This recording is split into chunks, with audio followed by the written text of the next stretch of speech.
Now यहाँ पे जो हम लोग यहाँ पे जो क्वेश्चन ऊपर का देखे, that is related to only X and Y axis. Now the most important thing of the straight line is slope of the line. ध्यान से देखें अब इसको. सबसे पहले स्लोप किसको बोलते हैं? स्लोप का मतलब होता है जो लाइन पॉजिटिव एक्स डायरेक्शन में हमारा एंगल बनाता है. यानी कि ये लाइन सपोज हमारा इंक्लाइंड है और ये हमारा एंगल थीटा बना रहा है with the respect to the positive X axis, that is called slope. ये लाइन है, ये हमारा क्या होगा? तो एक्स एक्सिस के रेस्पेक्ट में हम लोग लेते हैं. तो जीरो से लेकर के 180 डिग्री के बीच में, और थीटा कभी भी जीरो नहीं है, with the positive direction of x-axis, then the slope of the line tan theta is generally represented by the m. तो एक चीज याद रखें, अब मैं यहाँ पे जो डिस्कस करने जा रहा हूं बहुत इंपॉर्टेंट है. आपको समराइज पहले कर देता हूं. हम लोग सबसे पहले स्लोप को m से रिप्रेजेंट करते हैं, और स्लोप का मतलब ही होता है tan थीटा. फर्स्ट थिंग, ठीक है. यानी कि कोई लाइन अगर 45 डिग्री एंगल पे है तो tan 45 1, और slope is always a numerical value. Second important चीज है, अगर हमारे पास दो पॉइंट है, स्लोप का सबसे पहले कॉन्सेप्ट पूरा समझ ले. x1 और y1, x2 और y2, ये दो पॉइंट है, तब उस केस में हमारा जो लाइन AB है उसका स्लोप होगा y2 minus y1 divided by x2 minus x1. Sorry. तो y2 minus y1 divided by x2 minus x1, और अगर आप y1 लिखना चाहते हैं तो y1 by y1 minus y2 divided by x1 minus x2, x1 minus x2. यानी कि ये कोऑर्डिनेट अगर हम y का लेते हैं तो यहाँ पे इसका लेना पड़ेगा, फिर x लेते हैं तो इसका लेना पड़ेगा. ठीक है. ये दो कंडीशन हो गया, एक तो स्लोप हो गया, और उसके बाद जो हमारा एंगल दिया हुआ रहता है, थर्ड हमारा है स्लोप का मोस्ट इंपॉर्टेंट थिंग. स्लोप और कहां पे यूज होता है कि हमारा डायरेक्ट दे देगा कि हमारा जो लाइन इंक्लाइंड है at the angle of 45 degree, at the angle of 45 degree, तो वहां पे डायरेक्ट हम क्या बोलेंगे? थीटा हमारा दिया हुआ है. तो ये हमारा दो सिनारियो में सबसे ज्यादा इंपॉर्टेंट है जब स्लोप हमारा यूज होता है. ठीक है. नाउ अब हमारे पास दो पॉइंट दिया हुआ है, यहाँ पे देख सकते हैं. x2 है, y2 है, x1 y1 है. तो यहाँ पे अगर हम पर ये जो है परपेंडिकुलर, ये जो वैल्यू होगा, ये सोचें क्या होगा? ये होगा x2 माइनस x1, ये वाला वैल्यू, सॉरी, ये हमारा यहां से परपेंडिकुलर डाल दें, यहां हो जाएगा y2 माइनस y1, और ये वाला वैल्यू क्या हो जाएगा? x2 minus x1. अगर ये एंगल थीटा हम बोलते हैं तो टेन थीटा हमारा हो जाएगा y2 minus y1 by x2 minus x1. This is your slope. Now अब टेन थीटा का कंडीशन देखते हैं. टेन थीटा अगर 90 डिग्री होगा तो क्या होगा? Slope not exist. Slope not exist का मतलब क्या होगा? Line is parallel to Y axis. Correct. यहाँ पे 1090 और 1090 इंफिनिटी होता है. करेक्ट. तो x इक्वल टू क्या हो जाएगा? जीरो हो जाएगा. ये ट्रांसफर कर दे इधर, तो ये हमारा होगा x2 minus x1 equal to y2 minus y1 divided by 1090. अगर हम कर देंगे तो 1090 इंफिनिटी होगा, सब नंबर डिवाइडेड बाई इंफिनिटी क्या हो जाएगा? जीरो. यानी कि हमारा x का वैल्यू जीरो, यानी कि ये क्या रिप्रेजेंट करेगा? y एक्सिस को रिप्रेजेंट करेगा. क्लियर है? नाउ अगर थीटा हमारा जीरो है, यानी कि टेन जीरो क्या होता है? जीरो. तो line is parallel to X axis से होगा.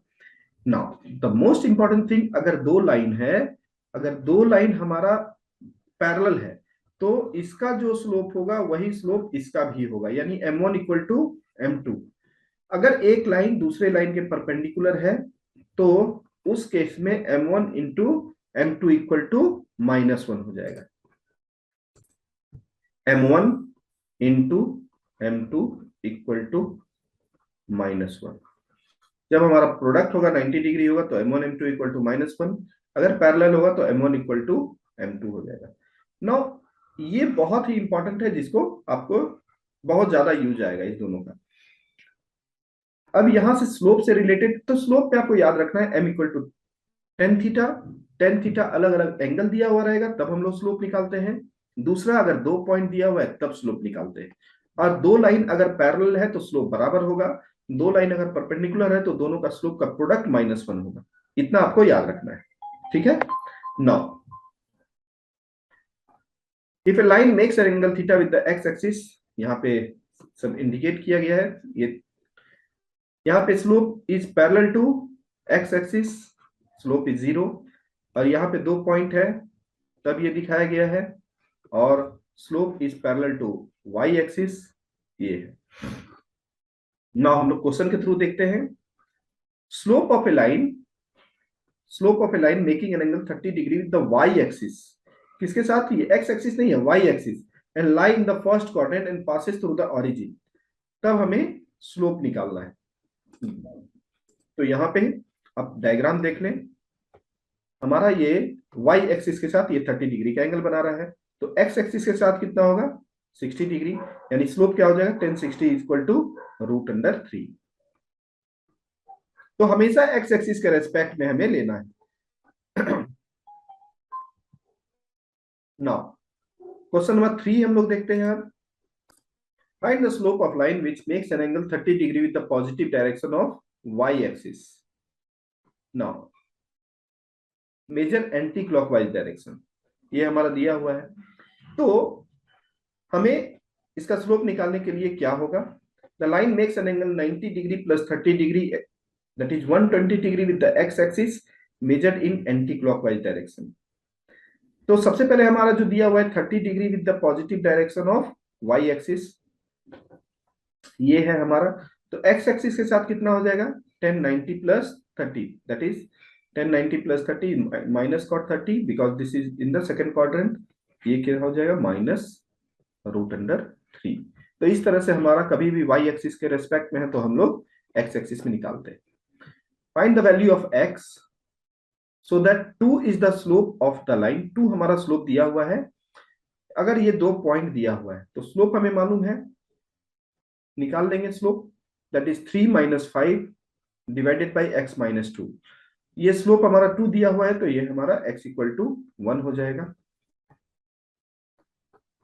Now what is the slope of line whose inclination, direct अगर हमारा एंगल दिया हुआ है तो that is nothing but 10 0 0, 10 45 1, 10 90 infinity, and 10 150 degree is -1 by √3. If direct angle is given, you can find out the slope. अब हमारा है slope 2 point दिया हुआ है तो y2 - 1 by x2 - x1 दोनों में हम लोग बना देंगे। तो -5 पहले हम ये ले रहे हैं तो -5 फार्मूला का माइनस, और ये minus minus plus, sorry, -2 - 4 that is -1/6। उसी तरह से यहां पे करेंगे तो 2 माइनस माइनस प्लस -6/0 -0। तो ये हमारा स्लोप निकल गया हमारा। नाउ यहां पे है the slope of line is double of the slope of the another line if the tangent of the angle between them is 1/3। ये अभी हम लोग एंगल बिटवीन टू लाइंस नहीं पढ़े हैं, इसलिए इसको अभी करने में उतना फायदा आपको नहीं होगा, लेकिन फिर भी आप देख लें, इसमें एंगल बिटवीन टू लाइंस होता है m1 - m2/1 plus m1 × m2, ये होता है, ये आगे हम लोग देखेंगे। तो यहाँ पे स्लोप हमारा दिया हुआ है, एक स्लोप दूसरे स्लोप का डबल है, तो जस्ट यहाँ पे फार्मूला सब्स्टिट्यूट करके हमारा स्लोप निकलेगा। जस्ट हमने फार्मूला में सब्स्टिट्यूट करके स्लोप निकाल दिए। तो ये हम लोग आगे देखेंगे, इसलिए इसके लिए वरी नहीं होना है। Now without using Pythagoras theorem so that this 3 points are vertices of right angle triangle. अगर हमारा राइट एंगल ट्रायंगल है, ये हमारा राइट एंगल ट्रायंगल है, correct, A B and C. तो यहां पे हम सबसे पहले पॉइंट इंडिकेट करते हैं। तो ए बी का हम स्लोप निकालेंगे 5 - 4, पहले ये हम 4, 4 यहां है, this is 3, 5, this is 3, 5, and the another point is -1, -1, ऐसा हम लोग ले रहे हैं। तो A B 5 - 4 by 3 - 4 -1, B C -1 -5 -1 -3, 3/2। Now AC ये हमारा 1 है, यानी कि ये हम अगर हम बोलते हैं स्लोप M1 है, ये हमारा स्लोप M2 है और ये हमारा स्लोप M3 है। तो एक -1 है और एक 1 है, इस दो का प्रोडक्ट यानी M1 और M3 का प्रोडक्ट कितना है? -1 है। दो लाइन का प्रोडक्ट अगर हमारा -1 है तो हम क्या बोल सकते हैं कि दो लाइन परपेंडिकुलर है। तो यहाँ पे इंपॉर्टेंट ये है कि जब आप यहाँ पे हमने तो रैंडम ऑर्डर में पॉइंट लिया, यानी कि हमें जो है जो पॉइंट लेना है आपको इस तरह से लेना है ताकि ये और ये यानी कि ए बी एंड ए सी, यानी ए यहाँ पे है, बी यहाँ पे है और सी यहाँ पे। तो ए बी ये वाला हमारा स्लोप -1 है और ए सी ये स्लोप हमारा यहाँ पे है। तो हमने रैंडम ऑर्डर में लिया था तो यहाँ पे जिसके हिसाब से लिया गया है, तो जिसको भी आप लेंगे तो वो दो लाइन परपेंडिकुलर होगा, दैट इज प्रोडक्ट इज -1। तो ये हमारा इंडिकेट करेगा कि this is perpendicular to each other, so that the points are collinear. अगर हमारा पॉइंट्स कोलिनियर होगा तो सिंपल है, स्लोप हम निकालेंगे ए बी का और स्लोप हम बी सी का निकालेंगे। अगर दोनों का स्लोप हमारा सेम होगा that is nothing but the parallel, ठीक है। But D is a common point to both the line, so A B C is a collinear, ठीक है ना। क्योंकि एक ही लाइन को रिप्रेजेंट कर रहा है, लेकिन क्या है कि यहाँ पे slope of A B and slope of B C, so B is the common point, तो एक लाइन का एक ही स्लोप हो सकता है, करेक्ट। तो ये हमारा ए बी और सी,